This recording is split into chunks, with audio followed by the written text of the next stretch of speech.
Savais-tu quel animal connu pour son chant et ses bonds retrouve toujours son chemin, même au cœur d'une immense forêt?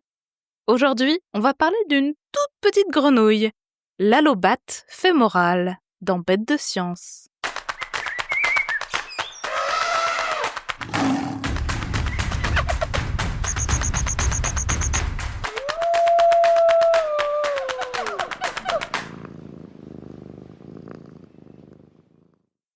Hey! J'espère que tu ne crains pas la pluie. Aujourd'hui, je t'emmène crapahuter dans une forêt tropicale où le taux d'humidité de l'air frôle les 100%. Enfile tes bottes en caoutchouc et prends ta gourde. On part à l'aventure.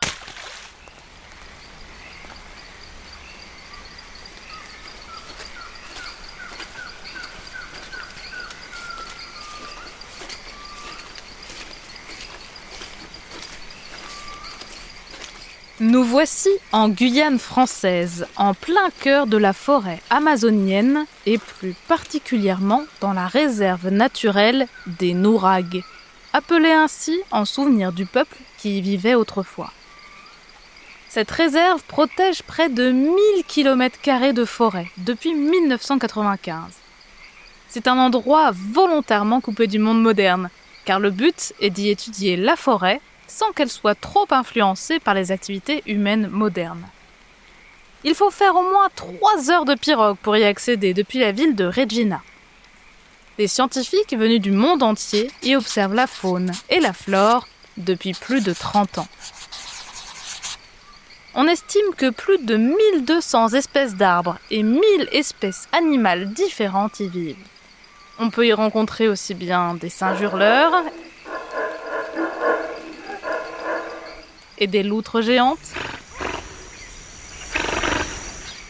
des oiseaux colorés comme le coq de roche orange vif, ainsi que des fourmis coupeuses de feuilles et de minuscules grenouilles à la peau toxique. C'est l'un de ces tout petits amphibiens que je veux te présenter aujourd'hui. Rendez-vous au camp Soparare, au sud de la zone de recherche.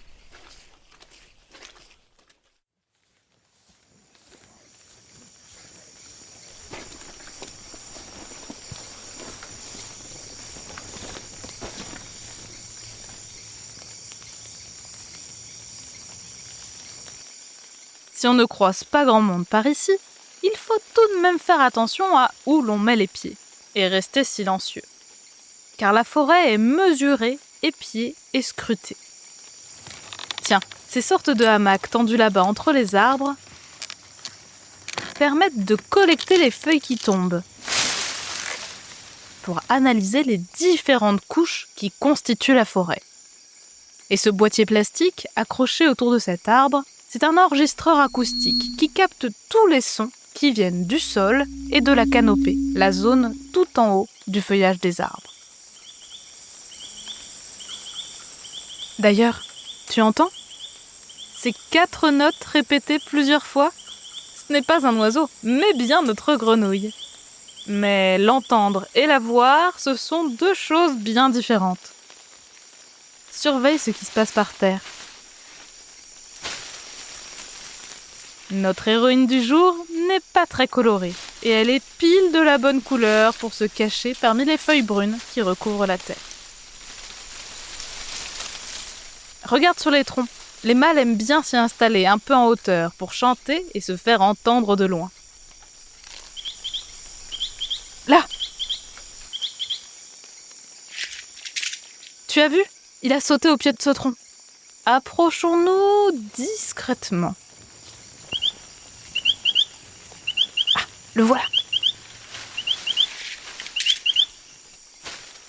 Il s'est perché sur une autre branche au sol. Ce minuscule chanteur est un mâle d'une petite grenouille appelée allobate fémorale, Allobates femoralis, de son nom latin. Celui-ci mesure 3 cm de long, la moitié de la longueur de mon pouce. Les femelles sont en général légèrement plus grandes. Une large bande noire part du bout de son nez, recouvre son œil et continue jusqu'à ses fesses. 2 bandes claires courent tout le long de son corps, au-dessus et en dessous de cette bande sombre. Le dessus de son corps et ses pattes sont d'un brun clair. Si tu regardes bien, on peut apercevoir une tache jaune-orangé derrière chacune de ses aisselles et de ses cuisses. Cette marque, au niveau de ses pattes arrière, lui a donné son nom, car femoralis veut dire cuisse en latin, et son nom anglais se traduit par grenouille aux cuisses brillantes. Contrairement à ses cousines aux couleurs vives, appelées dendrobates, la peau de notre allobate n'est pas toxique. Pour autant, on ne va pas s'amuser à lui faire des papouilles. Elle mange des insectes qu'elle trouve au sol, comme des fourmis, des scarabées, des blattes ou encore des sauterelles. Les mâles et les femelles vivent séparés et de manière très différente. Les mâles sont très territoriaux. Cela veut dire qu'ils restent toujours dans la même zone, qu'ils défendent farouchement face aux autres mâles. Et oui, malgré sa taille, le mâle allobate est un vrai guerrier. Et comme il est casanier, il est facile à trouver. Il peut passer toute la journée sur le même tronc pendant la période de reproduction. Les femelles, elles, se déplacent beaucoup plus et elles n'ont pas vraiment de chez elles à protéger. Elles sont donc beaucoup plus tolérantes. On s'imagine souvent les grenouilles en train de barboter dans un point d'eau. Mais comme tu peux le voir, notre allobate vit dans les feuilles du sol de la forêt. C'est ce que l'on appelle la litière. Mais ça n'a rien à voir avec les graviers ou le sable dans lesquels nos chers chats domestiques font leurs besoins. Le seul moment où ces petites grenouilles s'approchent vraiment d'une flaque d'eau, c'est quand elles se reproduisent. D'ailleurs, la parade des allobates fémorales que l'on observe à cette période vaut le détour. Mâles et femelles ont plusieurs partenaires différents. Mais la grande difficulté dans cette immense forêt, c'est de se trouver. Les mâles chantent pour attirer les femelles qui souvent naviguent entre les territoires de plusieurs mâles. Et elles suivent leurs concerts pour les localiser. Lorsqu'il aperçoit une femelle, le mâle change de cri. C'est alors que débute réellement la parade, et mieux vaut ne pas avoir de train à prendre, car elle dure plusieurs heures. Quand le mâle a vu une ou plusieurs femelles, il organise des marches, pendant lesquelles il guide les femelles jusqu'à de petites flaques d'eau, bien cachées entre les feuilles ou près d'un tronc. C'est l'endroit parfait pour pondre, car les œufs ont besoin de cet élément liquide pour se développer. Les femelles pondent une vingtaine d'œufs en général, et les mâles déposent leurs spermatozoïdes dessus pour les féconder. Après cela, les femelles repartent à la recherche d'autres partenaires et les mâles gardent le point d'eau et leurs précieux œufs. Au bout de 3 semaines de surveillance étroite, les papas allobates transportent leurs têtards sur leur dos, comme des petits sacs à dos, et ils les déplacent vers d'autres points d'eau plus étendus qui se trouvent au cœur de leur territoire. Trop mignon! Il arrive exceptionnellement que ce soit les femelles qui déménagent les œufs. Mais cela se produit uniquement si le mâle est absent. Chez les allobates, ce sont les mâles, les vrais papapoules. Et il semblerait bien qu'ils ne s'orientent pas au hasard pour déplacer leur bébé. On a par exemple observé que les papas allobates transportent davantage de têtards sur leur dos quand ils se déplacent loin du lieu de ponte, ce qui suggère qu'ils ont une idée des distances à parcourir et du nombre de voyages nécessaires pour transporter tout le monde.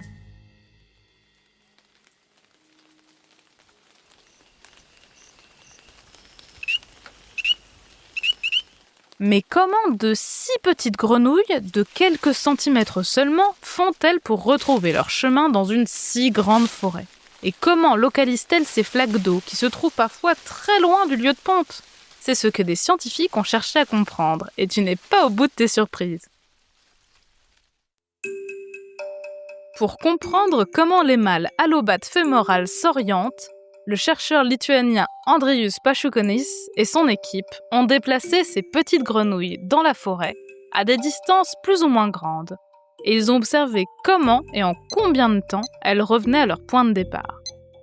Andrius a pu constater que la grande majorité des grenouilles déplacées, 88% d'entre elles, retrouvent leur chemin et retournent sur leur territoire dans les 22 jours qui suivent leur déménagement.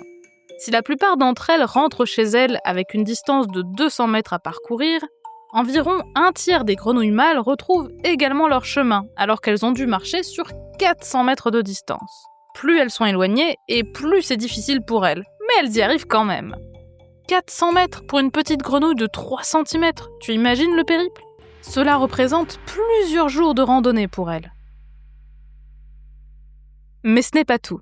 Dans une autre étude, parue en 2014, Andrius a de nouveau déplacé des mâles grenouilles de leur territoire pour mieux comprendre comment ils s'orientent.